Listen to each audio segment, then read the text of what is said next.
Welcome to the Executive Order Audio Library, where we read Trump's executive orders in full so you can stay informed about what they contain. If you find this resource helpful, please like this video so others can find it too.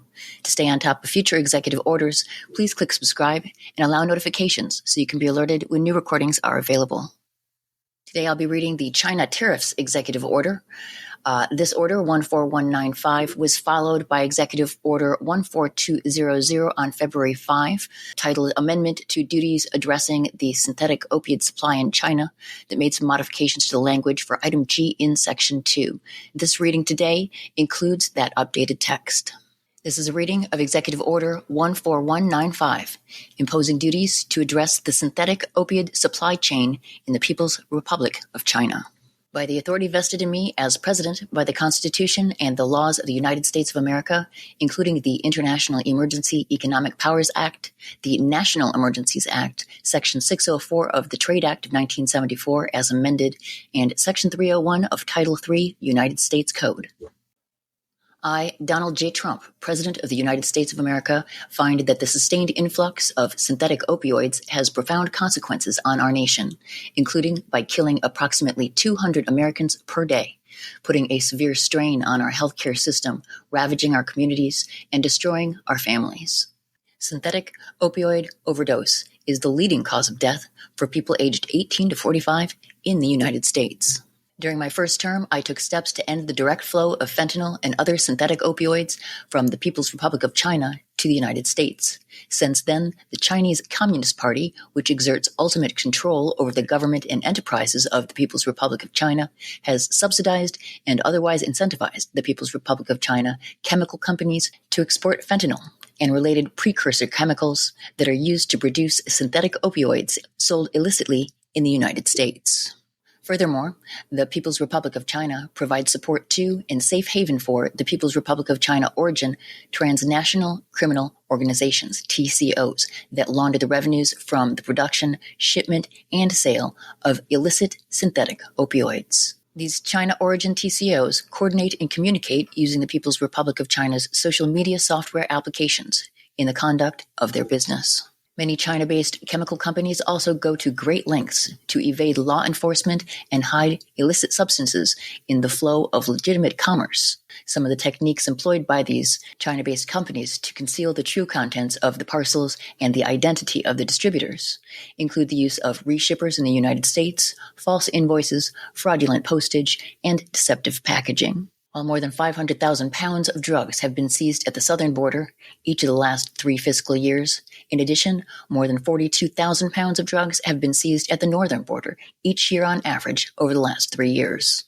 Illicit drugs kill tens of thousands of Americans each year, including 75,000 deaths per year attributed to fentanyl alone. The influx of these drugs to our nation threatens the fabric of our society. The People's Republic of China plays a central role in this challenge, not merely by failing to stem the ultimate source of many illicit drugs distributed in the United States, but by actively sustaining and expanding the business of poisoning our citizens.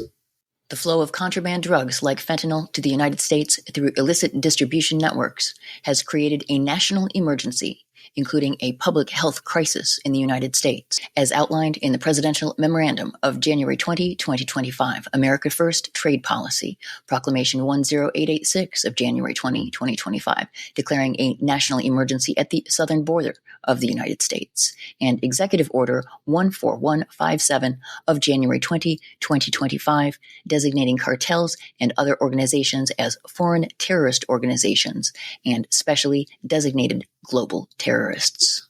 Despite multiple attempts to resolve this crisis at its root source through bilateral dialogue, China officials have failed to follow through with the decisive actions needed to stem the flow of precursor chemicals to known criminal cartels and to shut down the money laundering TCOs. The People's Republic of China implements the most sophisticated domestic surveillance network coupled with the most comprehensive domestic law enforcement apparatus in the world. The People's Republic of China also routinely exerts extraterritorial reach across the globe to threaten, harass, and suppress what it views as political dissent. As such, the Chinese Communist Party does not lack the capacity to severely blunt the global illicit opioid epidemic. It simply is unwilling to do so. Immediate action is required to address the national emergency I declared and to finally end this emergency, including the public health crisis caused by opioid use and addiction, which will not happen until the full compliance and cooperation of the People's Republic of China government is assured. Section 1. A. As President of the United States, my highest duty is the defense of the country and its citizens. I will not stand by and allow our citizens to be poisoned, our laws to be trampled, our communities to be ravaged, or our families to be destroyed. I previously declared a national emergency with respect to the grave threat to the United States posed by the influx of illegal aliens and drugs into the United States in Proclamation 10886, pursuant to the NEA. I hereby expand the scope of the national emergency declared in that proclamation to cover the failure of the People's Republic of China government to arrest, seize, detain, or otherwise intercept chemical precursor suppliers, money launderers, other TCOs, criminals at large, and drugs. In addition, this failure to act constitutes an unusual and extraordinary threat, which has its source in substantial part outside the United States, to the national security, foreign policy, and economy of the United States. I hereby declare and reiterate a national emergency under NEA and IEEPA to deal with that threat. This national emergency requires decisive and immediate action, and I have decided to impose, consistent with law, ad valorem tariffs on articles that are products of the People's Republic of China, as set forth in this order.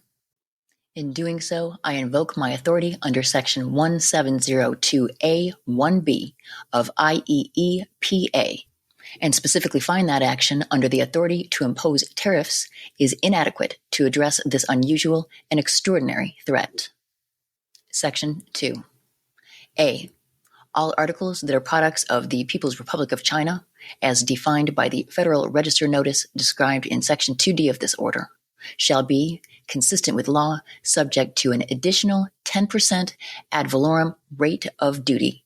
Such rate of duty shall apply with respect to goods entered for consumption or withdrawn from warehouse for consumption on or after 12:01 a.m. Eastern Time on February 4, 2025, except the goods entered for consumption or withdrawn from warehouse for consumption after such time that were loaded onto a vessel at the port of loading or in transit on the final mode of transport prior to entry into the United States before 12:01 a.m.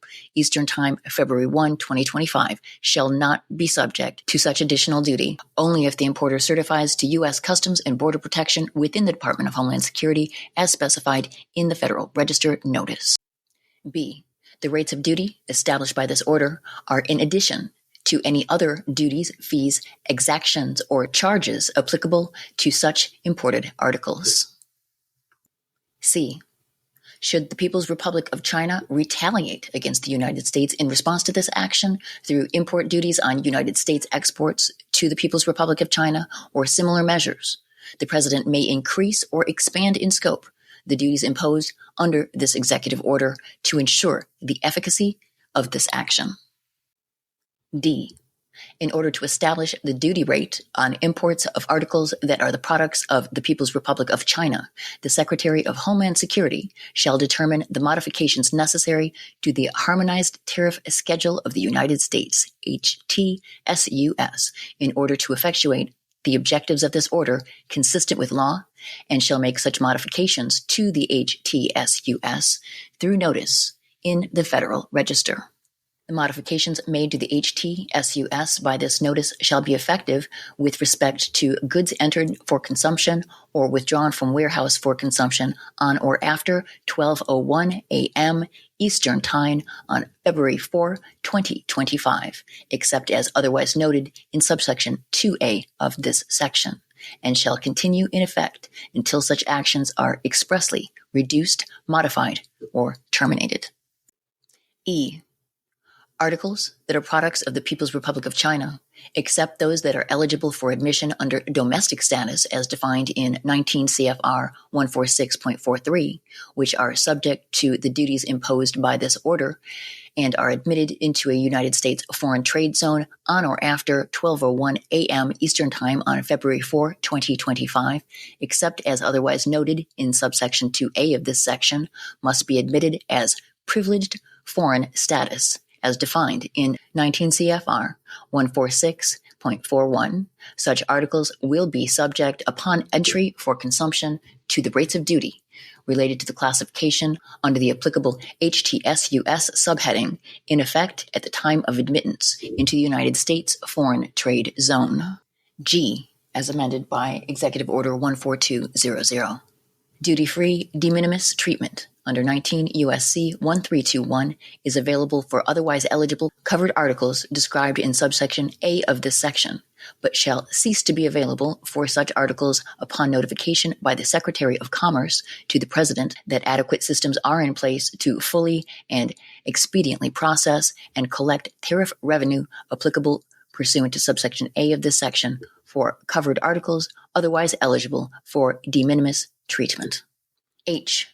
Any prior presidential proclamation, executive order, or other presidential directive or guidance related to the People's Republic of China that is inconsistent with the direction in this order is hereby terminated, suspended, or modified to the extent necessary to give full effect to this order. I.